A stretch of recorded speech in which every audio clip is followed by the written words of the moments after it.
ዋንገነርስ ዋጓን አርሰናላውያን እንደምን አደራችሁ እንደምን ዋላችሁ እንደምን አመሻችሁ በያላችሁበት ሀገር ሰዓት አቆጣጠር እንደምን ከረማችሁ ሳሚ ነኝ ለማታቆኝ የዩቲዩብ ቻናሌ ስም ሳሚ ገነር ይባላል አዲስ ከሆናችሁ የአርሰናል ደጋፊ ከሆናችሁ ስለ አርሰናል መስማት የሚመቻችሁ ከሆነ እንዲሁም የሌላ ክለብም ደጋፊ ሆናችሁ አርሰናል ስለ አርሰናል የተያያዙ ወሬዎችን መስማት የምትፈልጉ ምን ጠብቃላችሁ ሰብስክራይብ በማድረግ ቤተሰብ መሆን ትችላላችሁ ነባሮች ላይክ ሼር ኮሜንት ላይ ሐሳብ አስተያየታችሁን በመስጠት ዩቲዩብ ቻናላችንን ሞቅ ደመቅ እንድታረጉ ስል በአክብሮት ጠይቃለሁ ነገር ግን የአርሰናል ደጋፊዎች አታዩትም ነው ወይ ሰብስክራይብ አታረጉትም ነው አረ 5000 እንኳን እንምላ ይሄ ብቻ ነው የአርሰናል ደጋፊ ከሞን 5000 ኢዝሊ መግባት አለበት ምክንያቱም ለዛም ይመስላል ባለፈው ጥያቄዎች አሉ ዛሬም ጥያቄ ይዤ መጥቻለሁ ያን የጥያቄ የመለሰ የማሊያ ኦተንቲክ ኦሪጂናል ተጫዋቾቹ የሚለብሱትን ማሊያ እሸልማለሁ ማለት ነው ጥያቄው ቀላል ነው ቪዲዮ የመጨረሻ ላይ ተሰሙታላችሁ ነገር ግን ጥያቄውን ተያይዘው ያስቀመጥኳቸው ፕሮሲጀሮች አሉ አንደኛው ላይኩ ከዚህ በፊት የኔ ቶፕ የታየልኝ ቪዲዮ 5500 ቪው ነው ያለው እሱ ቪው እና ከ100 በላይ ላይክ ማምጣት አለበት ይሄ ህግ ነው ህግ ደግሞ ይከበራል ስለዚህ ለዛ እንዲያግዘን ሼር አድርጉ ብዙ ሰው ባየው ቁጥር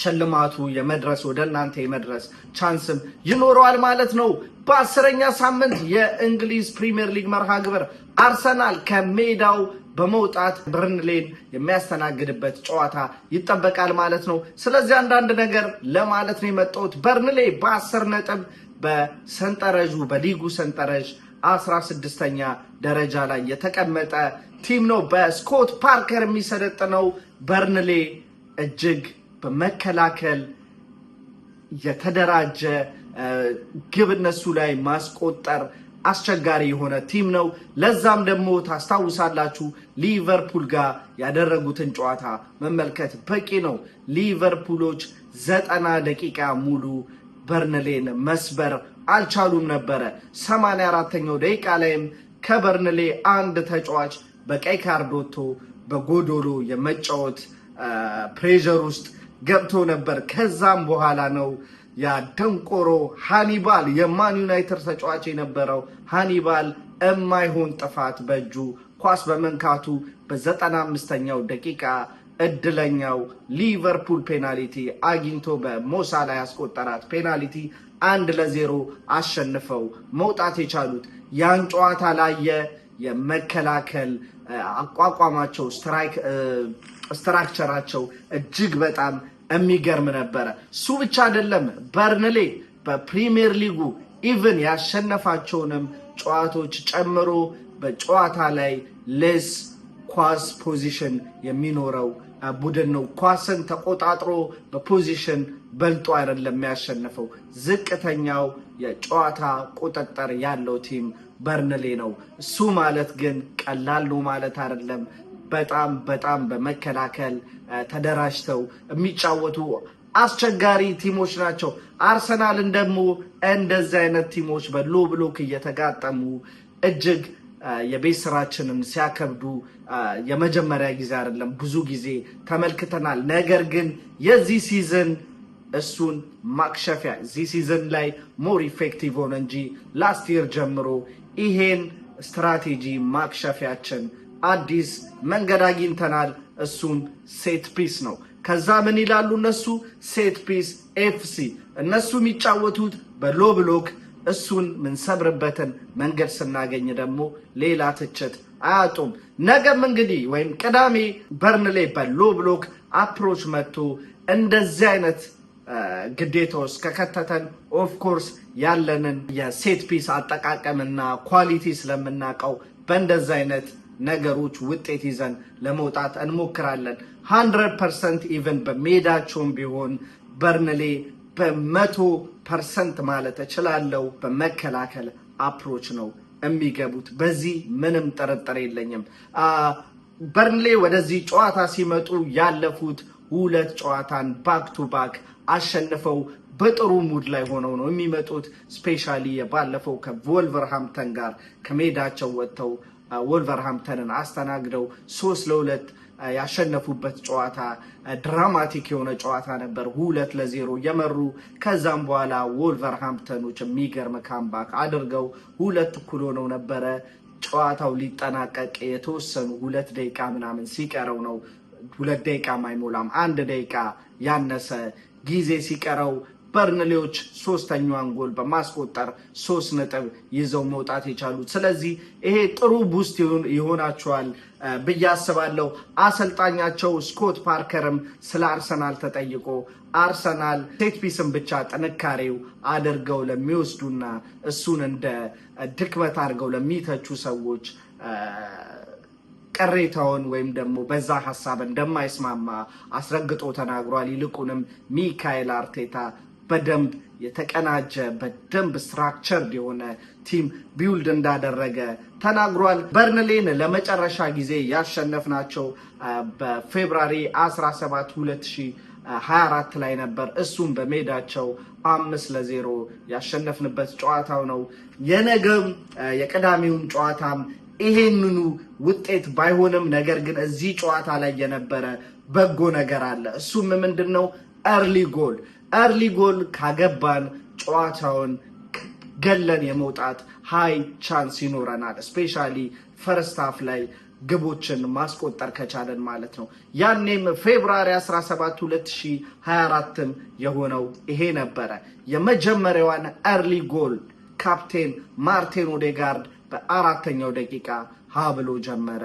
ቡካዮ ሳካ 2 ጎል፣ ትሮሳርድ 1 ጎል እና ካይ ሃቨርትስም 5ኛዋን ጎል ጨምሮ 5-0 ማሸነፍ ችለን ነበረ።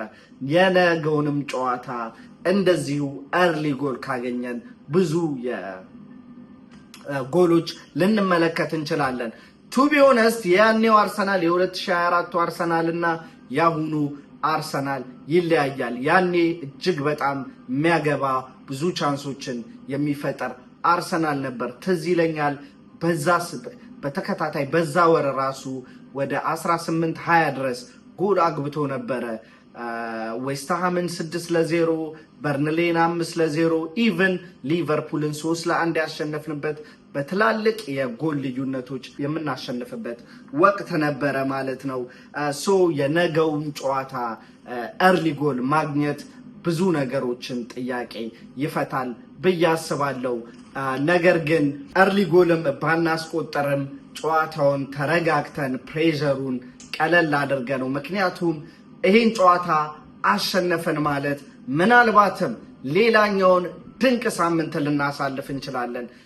ማታ ላይ ያኔ ቅዳሜ እኛ በዩኬ ሰዓት አቆጣጠር እንደነገርኳችሁ 3 ሰዓት ነው የምናደርገው፣ ወይ በኢትዮጵያ ሰዓት አቆጣጠር ከምሽቱ 12 ሰዓት። ሊቨርፑል ደግሞ በኢትዮጵያ ሰዓት አቆጣጠር ከምሽቱ 4 ሰዓት የሚያደርገው ጨዋታ አለ። ስለዚህ ሊቨርፑል አስቶን ቪላን ነው የሚገጥመው። ሊቨርፑል አንፊልድ ላይም ቢሆን አስቶን ቪላን የሚገጥመው ነጥብ የመጣል ስጋት አለበት። እስካሁን ተከታታይ 5 ጨዋታዎችን የተሸነፈው ሊቨርፑል ሜቢ 6ኛውንም በኡናይ ኤምሪ ቪላ ሊሸነፍ ይችላል። እሱ ብቻ አይደለም፣ ቸልሲም ስፐርስ ይገናኛሉ። አቻ ከወጡ ዋት ኤ ናይስ ሪዛልት ፎር አስ።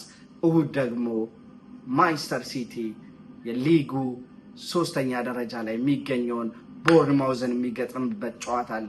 ስለዚህ የኛ የዋንጫ ተፎካካሪዎች ቲሞች ነጥብ የሚጥሉበት አጋጣሚ ሊኖር ስለሚችል ይህን ጨዋታ ማሸነፍ መስት ያደርጓል ማለት ነው። እሱንም የማድረግ በቂ አቅም አለን። ስለዚህ ኤርሊ ጨዋታውን እንደሚያደርግ ክለብ ውጤታችንን በአግባቡ አስጠብቀን ፕሬሸሩን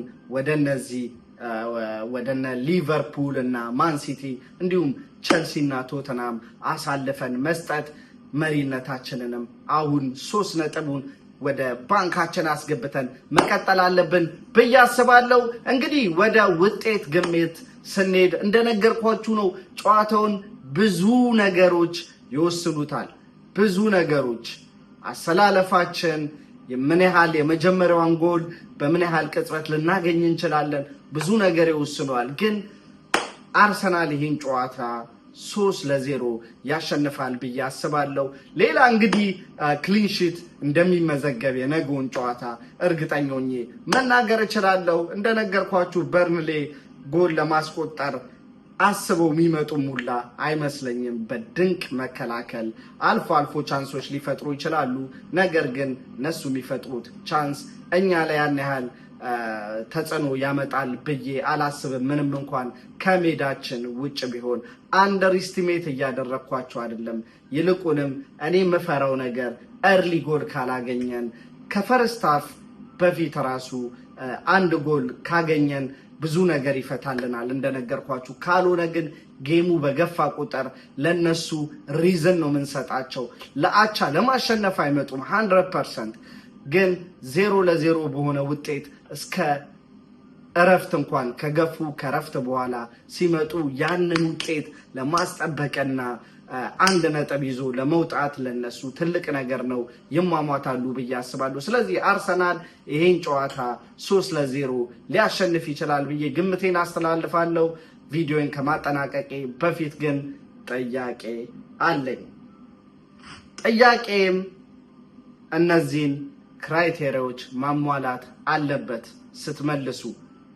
አንደኛ ቪዲዮ ከ100 በላይ ላይክ መኖር አለበት። ሁለተኛ 5500 ቪው በላይ ወይም ደግሞ 5500ም ችግር የለውም 5000 አረጋለሁ። ከ5000 በላይ ቪው ካገኘና ከ100 በላይ ላይክ ካገኘ ለመለሰው ሰው የአርሰናልን ኦተንቲክ ኦሪጂናል ማሊያ በፈለጉት ቁጥር በፈለጉት ስም የምንሸልም ይሆናል። ጥያቄውም ይሄ ነው። ለመጨረሻ ጊዜ በርንሌ አርሰናልን ስንት ለስንት ነበር ያሸነፈው? ይሄ ነው ጥያቄ። ቪዲዮን ከማጠናቀቄ በፊት ወደ ግምታዊ አሰላለፌ እሄዳለሁ። የግብ ጠባቂ ቦታ ላይ ዴቪድ ራያ እንግዲህ ወደ ቦታው ይመለስና ኬፓ አሪዛባላጋ ካራቦ ካፕ ይዞት የነበረውን ቦታ መልሶ ለዴቪድ ራያ ሰጥቷል ብዬ አስባለሁ። ራያ 100% ይኖራል እዚህ ጨዋታ ላይ። የቀኝ የመከላከል ክንፍ ቦታ ላይ ዩሊያን ቲምበርን አደርጋለሁ። እውነት ለመናገር የባለፈውን ቪዲዮ ማርዘም ስላልፈለኩ ነው እንጂ ቤን ዋይት ላይ አሁን ትንሽ ኮንሰርኖኝ ያለው፣ ምክንያቱም እማውቀውን ቤን ዋይት እየተመለከትኩኝ አይደለም። ብዙ ጊዜ ከጉዳት በኋላ ከመጣ በኋላ ቤን ዋይት መፈራው ነገር ቲምበር የሆነ ነገር እንዳይሆን ነው እንጂ የቲምበርን ኢቨን ሃፍ ኳሊቲ ቤን ዋይት አሁን ባለበት ብቃት መሸፈን ይችላል ብዬ አላስብም። የመሃል ተከላካይ ቦታ ላይ ሞስኬራ ነው የማሳልፈው። ዊሊያም ሳሊባ የተወሰነ የጉዳት ዜና ላይ ነበረ፣ የካራቦ ካፕ ጨዋታ ላይም አልነበረም። ስለዚህ ይህም ጨዋታ ብዙ የመከላከል በማጥቃቱ ያስጨንቁናል ብዬ ስለማላስብ ይህን ጨዋታ ዊሊያም ሳሊባን አሳርፈዋለሁ ማለት ነው። ሞስኬራን አጣምሮ የግራ የመከላከል መሃል ቦታ ላይ ደግሞ ጋብሪኤል ማጋሌዝን ማሰልፉ ይሆናል ማለት ነው። ምክንያቱም ጋብሪኤል ማጋሌዝ ኢስ ኖት ኦንሊ የመከላከል ስራ ብቻ ያለበት ተጫዋች አይደለም። እንደነገርኳችሁ በዲፕ ሎ ብሎክ እየተከላከሉ ነገሮችን ካከበዱብን የኒኮላስ ጆቨር ስራ ይቀጥላል። የዴክላን ራይስ ክሮስ ከዛ በኋላ ማን ነው? ራይስ ካልን ጋብሪኤል ነው የሚባለው። ራይስ ከተባለ ቀጥሎ ጋብሪኤል ነው የሚመጣው። አሁን የሁለቱ ስም ጎን ለጎን መጠራት ያለበት ጊዜ ላይ ነው። የግራ የመከላከል ክንፍ ቦታ ላይ ደግሞ ካላፊዮሪን ማሰልፎ ይሆናል። የመሃል ቦታ ላይ ደግሞ ዙቢሜንዲ፣ ራይስ እና ኢብሪቼዜን በማጣመር እዛ ቦታ ላይ አሰልፋቸዋለሁ። የነዚህ ልጆች እንቅስቃሴ በጣም ወሳኝነት ይኖረዋል። ስፔሻሊ ኢብሪቼዜ እንደዚህ አይነት ጨዋታ ላይ ድሪብልም ስለሚያደርግ ሎ ብሎክ በዲፕ ሎ ብሎክ ለሚጫወቱ ክለቦችን ተጫዋቾችን በመቀነስ ትናንሽ ስፔሶችን በማየት እንዲሁም ከውጭም ሹት በማድረግ ጎል ሊያስቆጥርልን የሚችል አንደኛው ተጫዋች ነው። ጥሩ ፎርም ላይ የሚገኝ ተጫዋች ነው ማለት ነው። በቀኝ የማጥቃት ክንፍ ቦታ ላይ ቡካዮ ሳካን የማሰልፍ ይሆናል። ቡካዮ ሳካ ከአትሌቲኮ ማድሪድ ግማሽ የፈርስት ሃፍ በኋላ ከሰከንድ ሃፍ በኋላ የመጣው ቡካዮ ሳካ ትንሽ በአቋም ወረድ ያለ ነው። ሃፒ ፎር ሂም ካራቦ ካፕ ላይ ጎል ማግኘት ስለቻለ፣ ነገር ግን ፕሪሚየር ሊግ ላይም ቡካዮ ሳካ ጎል ሲያስቆጠርና አሲስቶችን ሲያስመዘግብ ድጋሚ መመልከት ፈልጋለሁ። ይሄም ደግሞ ጥሩ አጋጣሚ ነው ለቡካዮ ሳካ ማለት ነው። በግራ የማጥቃት ክንፍ ቦታ ላይ ደግሞ ትሮሳርድን የምመርጥ ይሆናል። ይሄም ደግሞ ቀላል ነው። ሞር ማርቲኔሊን ስፔስ የሚገኝበት ጨዋታ ላይ ብንጠቀመው ጥሩ ነው ብዬ አስባለሁ። ይልቁንም ትሮሳርድ ስኪልፉል ስለሆነ የትሮሳርድ ድሪብሎች፣ ክሮሶች እንግዲህ ለዚህ ጨዋታ ይጠቅሙናል ብዬ አስባለሁ።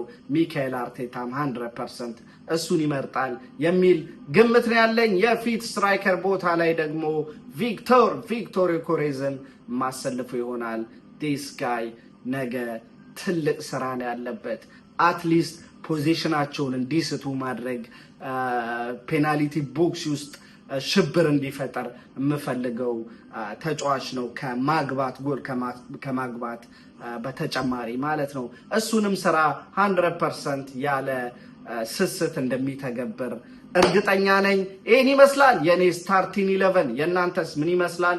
ኮመንት ሴክሽን ላይ ያልተስማማችሁበት ነገር ካለ ልጽፉልኝ ትችላላችሁ ማለት ነው። ለዛሬ የመጣሁበት ርዕሴ ምን ይመስላል? ከጨዋታው በኋላ በማች ሪያክሽን ቪዲዮ እስከምንገናኝ ድረስ I'm out. Peace. Come on, you Gunners.